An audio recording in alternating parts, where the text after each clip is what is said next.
लग रहा है मेरा आवाज। Rate of breathing at rest and during exercise. जो हमें हेडिंग दी गई है breathing, rate of breathing. Breathing क्या होती है? यानी कि वो प्रोसेस जिससे जो है वो इंस्पायरेट की जाती है, ठीक है, यानी रिस्पायरेशन, यानी कि जो सांस ली जाती है वो ब्रीथिंग का प्रोसेस होता है। At rest and during exercise कहा जा रहा है कि ये जो रेट ऑफ ब्रीथिंग है, ये जो एट रेस्ट यानी कि जिस वक्त हम रेस्ट में होते हैं, या जो यानी कि और यानी कि जिस वक्त हम ड्यूरिंग एक्सरसाइज या ड्यूरिंग एक्सरसाइज के वक्त रेट और ब्रीथिंग जो है, रेट ऑफ ब्रीथिंग ये हाई होता है, लो होता है, ये सब इसमें बताया जा रहा है। क्या कहा जाए? Breathing is largely an involuntary process, के ब्रीथिंग जो एक तवील और जो एक ज़रूरी प्रोसेस है। It is regulated by hypothalamus of our brain. कहा जा रहा है कि ये जो ब्रीथिंग का प्रोसेस है इसे कौन रेगुलेट कर रहा है? हाइपोथैलेमस, जो कि हमारे ब्रेन का एक पार्ट है। The rate of breathing changes automatically. ये जो रेट ऑफ ब्रीथिंग है, ठीक है, रेट ऑफ ब्रीथिंग ये ऑटोमेटिकली यानी खुद ब खुद जो है वो चेंज होता है, ठीक है, according to the changes in internal और एक्सटर्नल कंडीशन। इसमें जो चेंजेस आती हैं यानी कि रेट ऑफ ब्रीथिंग जो हमारा चेंज होता है खुद ब खुद, इसकी जो यानी कि कंडीशंस में चेंजेस आते हैं किसकी वजह से? जो हमारी एनवायरनमेंट में जो इंटरनल और एक्सटर्नल कंडीशन है, यानी कि इसकी वजह से इसमें चेंजेस आ रही हैं। कैसे? कि जब हमने यानी कि इसमें बताया जाए, जब हमने रेस्ट, ठीक है, रेस्ट लिया, यानी कि हमारी जो एक्सटर्नल कंडीशन थी, ठीक है, उसमें जब रेस्ट लिया हमने, यानी कि रेस्ट में थे हमने, तो वो एक अलग यानी कि थोड़ी जो है वो ब्रीथिंग लो आ रही। लेकिन जब हमने ड्यूरिंग एक्सरसाइज की तो जो हमारी कंडीशन यानी कि रेट ऑफ ब्रीथिंग था वो हाई आया।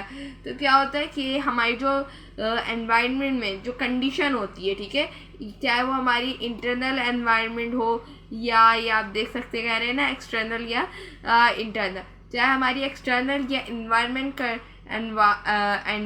में, ठीक है ना, कोई भी चेंजेस आएंगी तो हमारी रेट ऑफ ब्रीथिंग में भी चेंजेस आएंगी।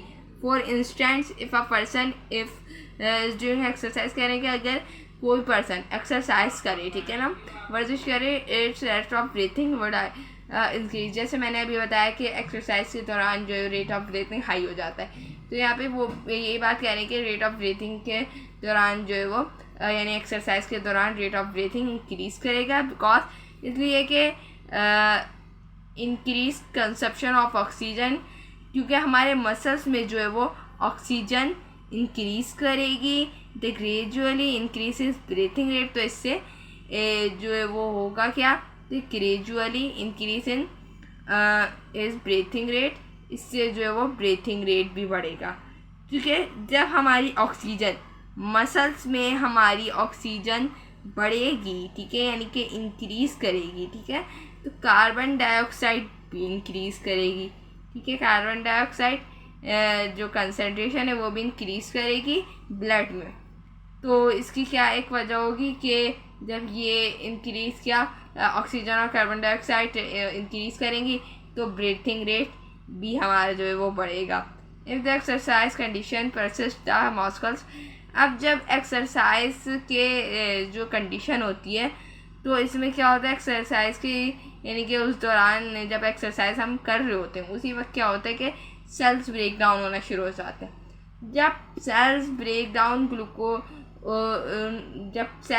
डाउन होते हैं ग्लूकोज के, तो विदाउट ऑक्सीजन, बगैर किसी ऑक्सीजन के, ठीक है, तो इस टर्म को क्या कहते हैं? Anaerobic respiration. As a result अब हमने ये जो इतना सारा प्रोसेस हुआ अभी कि सेल्स ब्रेक डाउन हुए और एक्सटर्नल इंटरनल कंडीशंस चेंज हुई, तो उससे जो हमारे रेट ऑफ ब्रीथिंग चेंज हुआ। और जो एक और कंडीशन बताई थी कि कार्बन डाइऑक्साइड और जो ऑक्सीजन जो इंक्रीज़ हुई तो फिर रेट ऑफ ब्रीथिंग भी इंक्रीज़ हुआ। तो अब इसका रिज़ल्ट क्या आ रहा है, ठीक है, रिज़ल्ट क्या आ रहा है? As a result of this lactic acid, यानी कि ये सब जो हुआ अभी, ठीक है, जब हमारे अभी ग्लूकोज टूटे, ठीक है, यानी कि जब अभी हमारा सेल ब्रेक डाउन हुए, ठीक है, तो इसका एक रिज़ल्ट आया है कि लैक्टिक एसिड जो है हमारे मसल्स में प्रोड्यूस हुआ, ठीक है।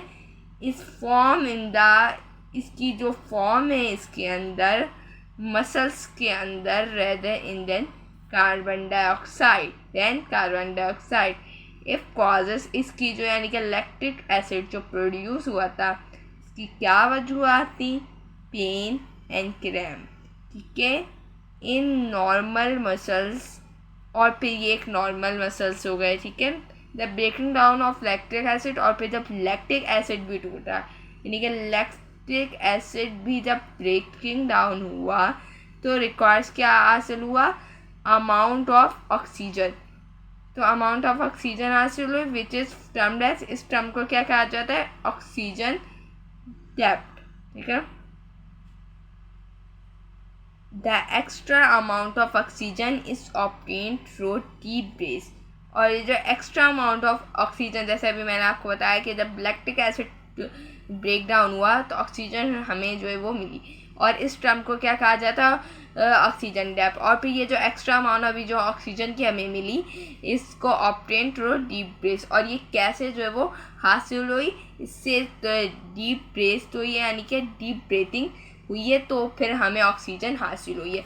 तो इसमें दो टर्म दी गई में दो टर्म बताया गया है कि क्या, एक टर्म बताई गई है कि भाई जैसे कि जब हमारी रेट ऑफ ब्रीथिंग यानी कि बढ़ता है, और जैसे कि बताया कि जब हम एक्सरसाइज करते हैं उस दौरान ड्यूरिंग एक्सरसाइज के जब हमारे सेल्स जो वो ब्रेक डाउन होते हैं, ग्लूकोज सेल्स ब्रेक डाउन होते हैं, और यानी कि बगैर ऑक्सीजन के, विदाउट ऑक्सीजन के, तो जब cell break down without oxygen के तो इन्हें एनारोबिक रिस्पायरेशन यानी कि सेल ब्रेक डाउन, यानी कि सेल ब्रेक डाउन यानी कि जब ब्रेक डाउन की बात आएगी तो एनारोबिक रिस्पायरेशन हम समझ जाएंगे, ठीक है।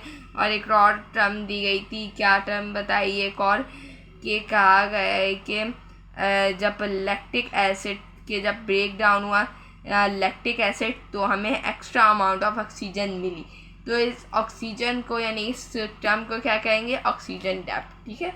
ये हमारे यहाँ पे rate of breathing process complete हो चुका है। कहाँ पे, ऑब्टेन, यानी कि हमें लास्ट में क्या ऑब्टेन हुई, हमें यानी कि एक्स्ट्रा अमाउंट ऑफ ऑक्सीजन हासिल हुई, किसकी वजह से, डीप ब्रेथ की वजह से।